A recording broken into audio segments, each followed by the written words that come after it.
So welcome to the Zebra update. This is the last session of the day, so we'll try to make it fast and agile.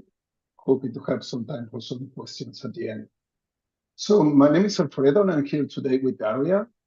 We are excited to share the last developments in the Zebra node since the last ZCon in Barcelona. So who we are part of the Zebra team. We are dedicated Rust developers and designers. We believe in the Zcash mission, and we are well-known members of the community. So here's some agenda for today. We will be talking about the most relevant updates we did in the last year. First, Arya is going to talk about database and state persistent improvements. Then I will be talking about spend before sync. Then I will be also talking about Zebra Scan and the gRPC server. Then Arya is going to be talking about the Regtest and the custom testnet functionality. Arya is going to walk us through the security and bugs and performance fixes we did. We will both be talking about experimental features, and we will briefly talk about future work. At the end, we'll have some time for questions. So let Arya start with the first topic. Thank you, Alfredo. So database and persistence improvements. Zebra now has a system for upgrading its database format, and so far it's been used to deduplicate no commitment trees and use fixed keys for history trees and sprout trees. This has reduced the storage usage by about 12% from 276 gigabytes to 244 gigabytes at the time when it was implemented. And there's a database format upgrade for adding subtree roots to support the spend before sync work as well.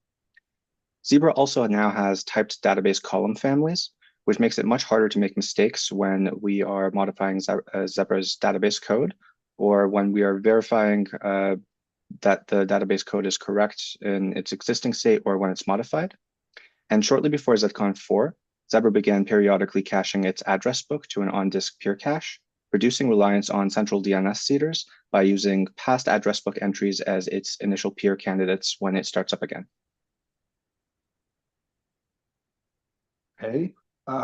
So we also added a spend before sync functionality. This basically allows LikeWalletD to operate without full synchronization. So LikeWalletD is one of the most successful use cases for Zebra. So it was crucial for us to integrate this feature in order to compete in the good sense with ZcashD. In order to do this, we implemented new RPC methods and updated already existing ones. We did a lot of testing to make sure that the Zebra node outputs the same as the ZcashD node.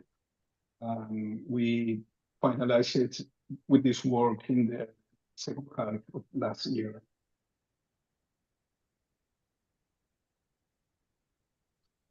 So, yes, we also added the Zebra scanning functionality, which is an important component for replacing the traditional Zcash wallet. We started this scanning functionality with a proof of concept that actually adds one or more viewing keys to the configuration file. That triggers a scan task when Zebra starts that will scan the blockchain for transactions related to the provided viewing keys. The scanning itself is made by calling a scan function that exists in the Zcash client backend crate. We pass each block Zebra has to this function. So on top of that, we were able to build a gRPC server to control the scan task. We are storing the results in a permanent database. Zebra now supports Regtest for Canopy and NU5 with configurable activation heights. This involved enabling block construction and full validation when the best chain is fewer than 28 blocks. It also involved adding Equihash solution validation with Regtest parameters and disabling proof of work validation for now, which will be configurable again in the future once Zebra's internal miner is fully restored. Currently, the experimental internal mining feature submits blocks without a valid Equihash solution. It just uses null solutions. And this works because proof of work validation is currently disabled. We've also added partially configurable testnets, where users can define the network name, activation height, difficulty limits, and other parameters. We started designing this from the beginning with custom testnets in mind. So Regtest is a special case of a configurable testnet in Zebra, and we hope that this will be useful for testing ZSAs, among other things. Security bug and performance fixes.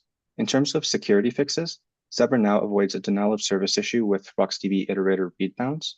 It avoids hangs with timeouts on critical network operations, and it avoids sharing the entire address book over a short period by limiting the rate and relative size of get-addr responses. This is to limit the ability of synthetic nodes to spread throughout the network in response to Ziggurat team findings.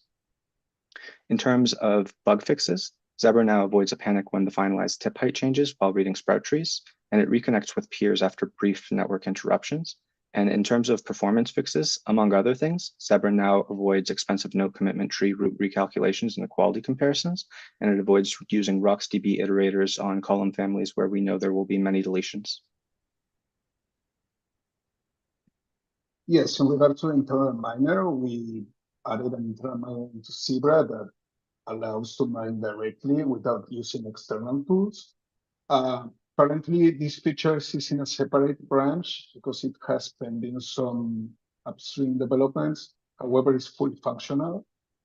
In addition to that, and also for miners, we moved all the miner functionality we had behind a Rust feature flag into the production code base. And we added a lot of testing for that. We even mined blocks in the blockchain. So we are pretty sure that the mining functionality is working in Zebra. Right, so in regards to the Hacksprints, I'm going to briefly explain what they are. So in the Zebra team, a normal sprint is a 2 weeks period where we decide what we're going to be working on and try to make it. About once a year, we do a hack sprint, which is using this 2 weeks period to explore new possibilities that are not in the highest priority path. And we really enjoy those periods of time. And in the last hack sprint, we made 2 projects. I'm going to be talking about the first one. The first one is an open API spec for our gRPC methods, making it easier to developers to use the API to tools like the Swagger editor. So we knew the documentation of the Zebra RPC methods was only available in the rendered developer documentation or in the code itself, which is inconvenient for the casual user. The open API file that we now have in Zebra is an auto-generated specification of all our RPC methods with the arguments and responses. So we have a Zebra books section explaining more about this. So please take a look if you're interested in that. Another Hacksprint project was the Zebra launcher. An alpha release is available now for installation at github.com/Zcash Foundation/Zebra-launcher. It's easy to install and run without a command line interface or any prerequisites other than common operating system. And it enables in the future bundling external binaries such as LightwallD or Prometheus for metrics, enables UI additions such as progress bars and embeds such as Grafana, and enables adding an auto updater. The goal of this project was and is to make it as easy as possible to install and use Zebra. And we hope that in the future and even now, it should be as easy as installing and running any common app on your computer. So what's next? So one of the highest priority is to work in an external client. So this is basically to replace the Zcash wallet functionality. We are working with the ACC engineers team to architect this replacement. So we are in the design phase, and nothing is pretty much decided yet, but what we are pretty sure we are going to do is to separate the Zebra scan and the Zebra gRPC functionality we were talking about into a separated component and try to build from there, as the scanning is one of the crucial components of these replacements. we plan to do that with the ECC. Yeah, so that's in the near future. So another thing we plan to do pretty much soon is the Block Explorer use case. We want to add feature to support at least one open source explorer, hoping that other Block Explorer would use similar functionality. Other future work may include development on the Zebra launcher, such as bundling a LightWallet binary into the Zebra launcher installation and modifying LightWallet to make it usable without a cached state so that we're not requiring duplicate resource usage. Adding a Prometheus binary and a Grafana binary and embedding the Grafana UI inside the Zebra launcher UI, a UI redesign and other UI improvements, such as the progress bars, auto updaters, technical investments to state management, and adding tests. Contributions are very welcome. Please open issues or discussions or PRs on GitHub in the Zebra launcher repo if you're so inclined. And in closing, Zebra's code base is very well documented, very modular, and we'd like to encourage everyone to contribute by opening issues or discussions or PRs on GitHub. If you do want to open PRs, please see our contribution guide first and coordinate with us in advance on Discord. And we'd also like to encourage everyone to hack on Zebra, write scripts, or otherwise explore Zebra's code base. It has a marvelous developer experience that we hope you'll enjoy, and we thank you for listening. Questions? Yeah, I see we have one question here in the chat. Can the Hacksprint features be used in production? If not, what would it take them to be used in production? So it's dependent on the feature. For example, for the OpenAPI one, the generated file with the spec is already in production, is already ready for production. So that's, we don't have to do anything there. Not sure about the launcher area. The launcher is an alpha release. It's going to need more work before it's usable in production. Yeah, so I guess it depends on the feature. There are features that are never intended to be used in production, so we remain them there. The ones that we can, we will definitely add them to production after enough testing and stuff like that. There's another question. Any ideas for your next Hacksprint projects? I have an idea. I was thinking about working on a DNS seeder for supporting custom testnets, or further development on Zebra Launcher, or adding formats to the multi-format RPC server that we're hoping to add. Alfredo, do you have any ideas? Well, I had an idea before that was to restore the RT support. That became too complicated because of dependency issues. But as far as I know, the conversation has been moved. So there might be an opportunity to take another look in the next Hacksprint.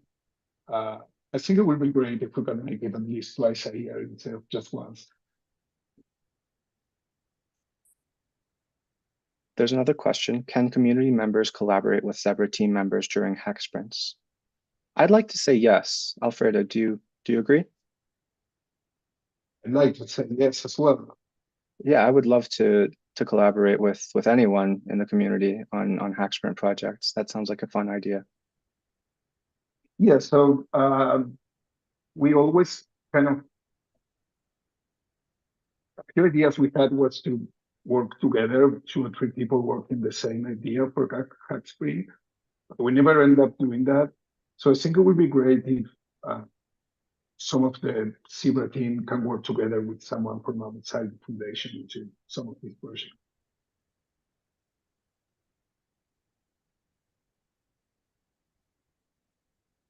Another question: when will Tor support will be implemented? Well, we have that. We have Tor support in Zebra, and we have to remove it because it has problem with the versions. There's a lot of things that need to be compatible in order to have that. I tried it in the last Hacksprint and failed. So yeah, I'm not sure. It's not in our priority list right now, but I guess that if there is enough interest from the community, we will revise that and maybe can try to do it in the short term.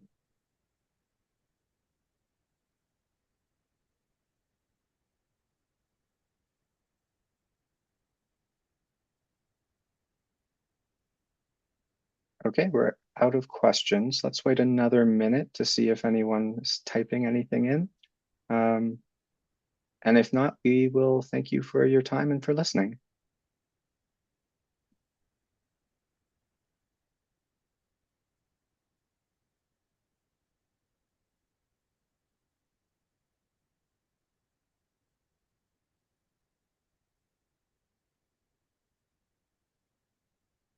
Okay. Thank you, everyone. Thank you. Enjoy the rest of your day.